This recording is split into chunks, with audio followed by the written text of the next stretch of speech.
bienvenue à tous dans cette deuxième partie où nous allons parler des variables et aussi des types de données de base en Python. Donc, si vous ne me connaissez pas, moi c'est Christian, donc moi je suis jeune ingénieur en formation dans une des 4 écoles de Polytechnique au Cameroun et je suis intéressé par des domaines tels que le web et le DevOps. Donc, pour parler rapidement, nous allons parler des variables. Déjà, c'est quoi une variable? Une variable, c'est comme un conteneur où on va mettre des valeurs, des données qu'on va vouloir traiter dans notre programme pendant son exécution. Donc, ce qui se passe ici, c'est que lorsqu'on veut créer une variable en Python, c'est très simple. On donne le nom de la variable, nom de la variable, et on va l'assigner à une valeur. Donc, je vais juste dire 5. Donc, c'est si simple que ça. Et les variables, les définitions des variables ont des règles. Par exemple, on n'utilise pas des tirets lorsqu'on définit une variable. Non, on ne fait pas ça. Ça génère des erreurs. On n'utilise pas des caractères spéciaux ou bien spéciaux comme le dollar, ce genre de caractères si on ne les utilise pas. On ne commence pas les variables avec des numéros comme ceci. Non, on ne fait pas ça. Et aussi, les variables ont le droit d'avoir des underscores comme ça. Donc là, c'est valide par le Python. Et aussi, les variables, bon, je pense que c'est tout pour la définition des variables. Et là, je vais passer au type de variables, au type de données en Python. Nous avons 4 types de données de base. Le premier, ce sont les chaînes de caractères. Nous avons les chaînes de caractères, nous avons les entiers, nous avons les flottants et nous avons les booléens. Donc, voici les 4 types de données que nous avons. Alors, comment faire pour définir une chaîne de caractères? Pour définir une chaîne de caractères, c'est très simple. On va juste dire, on va dire le nom de la chaîne de caractères.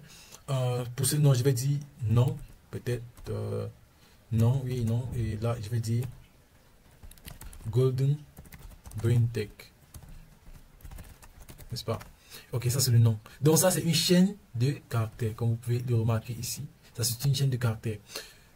Aussi simple que ça en fait. Et pour définir les chaînes de caractères, il y a deux manières. Soit on utilise les quotes, les single quotes comme on dit en anglais, ou soit on va passer au double quotes, comme ceci. Les double quotes. Donc il faut bien marquer la différence. Là je vais te dire golden, n'est-ce pas? Ok. Maintenant on va passer aux entiers. Les entiers c'est aussi simple. Les entiers sont les numéros. Et là je vais dire H est égal à 56, n'est-ce pas? Donc ça sont juste les numéros. Ça, c'est pour les entiers.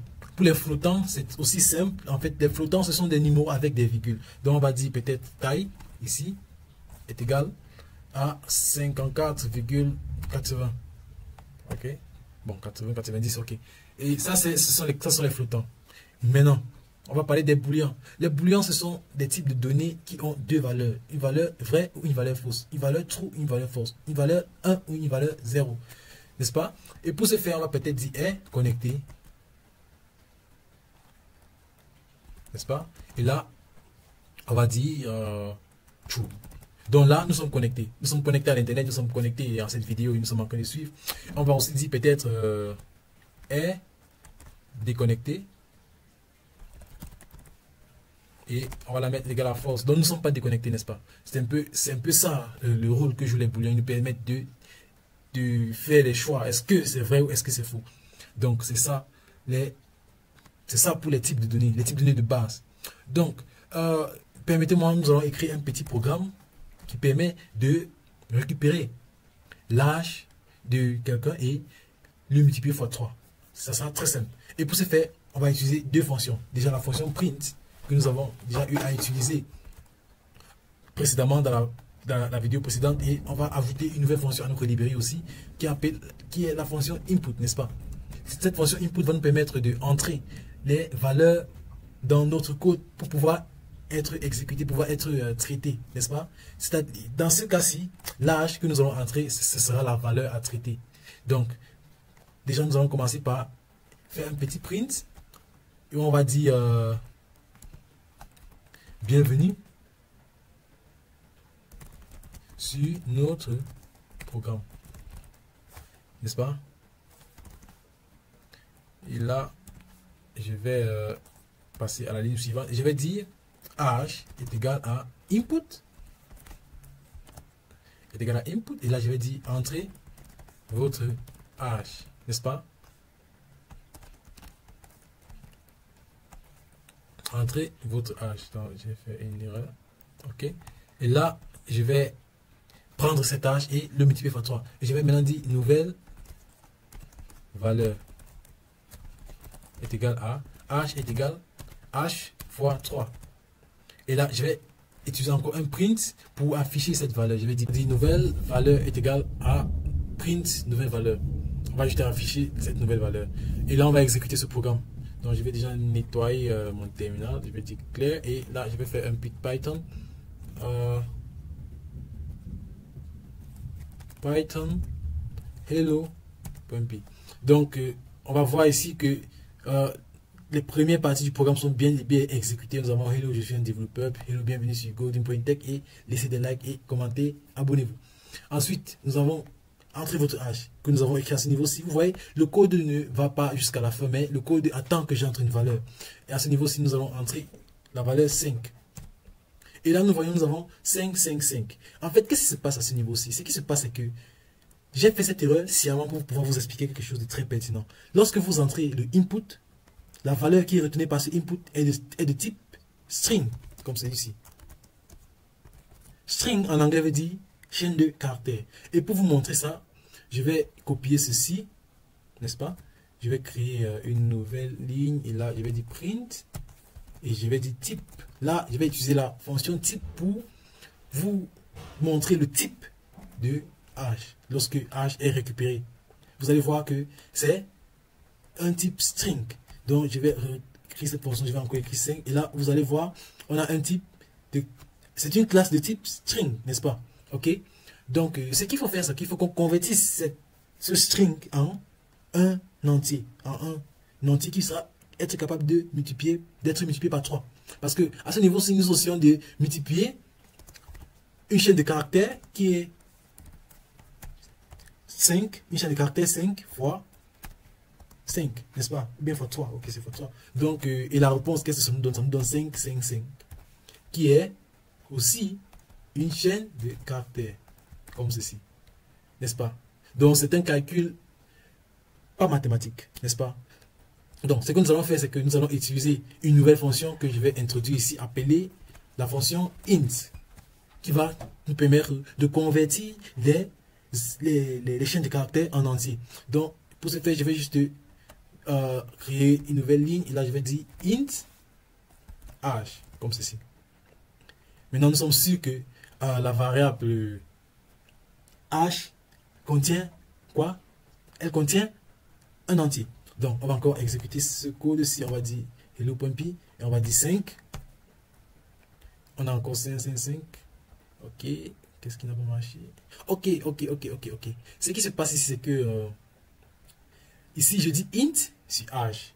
Mais est-ce que je convertis cet input en elle-même en entier?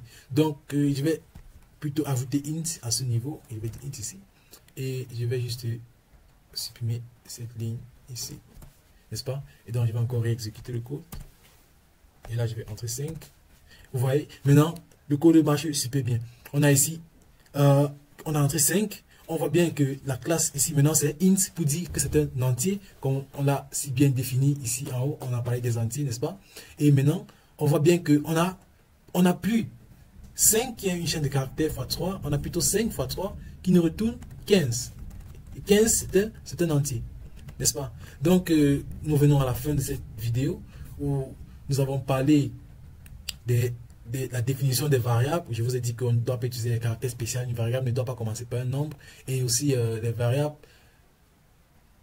sont définies en utilisant aussi des underscores pour créer des espaces. Ensuite, je vous ai parlé des types de données en Python. Les données de base, nous avons 4 types. Nous avons les chaînes de caractères ici, nous avons les entiers et les flottants.